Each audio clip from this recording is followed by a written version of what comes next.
Hi guys, welcome to Wednesday's SLoR lesson. Today we're going to be thinking about inference. Now, what does inference mean? Is it always obvious? How can we find out the information that is not obvious? So, let's have a look. Find the obvious information. So what colours are the characters wearing? So Lucy left the house. She wore a silky pink scarf that hung around her neck loosely. We know her scarf is pink. It's obvious. It tells us it's pink. Joshua likes to wear his dark green fleece gloves in the winter. The gloves are green. It tells us in the text. Molly joyfully skipped along the path in her brand new sparkly white trainers. Her trainers are white. It tells us in the text. What else do we know from these sentences? When Lucy left the house, she wore a silky pink scarf that hung around her neck loosely. Now we know that it wasn't cold because the scarf was hung loosely. If it was cold, the scarf would be much tighter around her neck to keep her warm. She was also going somewhere because she left the house. What else do we know from this sentence? Have a think. Now let's have a look at the next one. Joshua liked to wear his dark green fleece gloves in the winter. Now I know from this sentence that Josh was going outside because he was putting his gloves on. You don't usually wear gloves in a house, so this tells us that he was going out. What else do we know from this sentence? Have a think. Let's look at the last one. Molly joyfully skipped along the path in her brand new sparkly white trainers. We know that Molly was happy because she was skipping joyfully.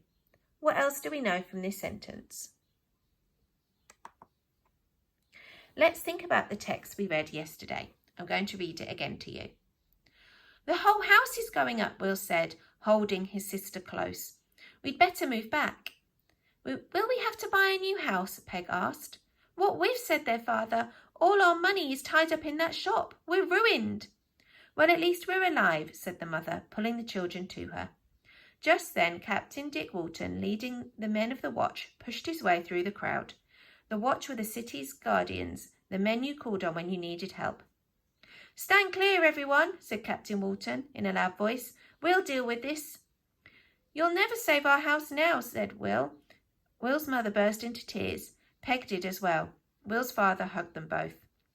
Aye, lad, you're right, said Captain Walton, but we must stop this fire spreading. We'll have to pull a few houses down. If only we had some gunpowder to get the job done more quickly. A murmur went through the crowd when people realised what the captain had said. You can't pull down the houses, someone cried. They're our homes.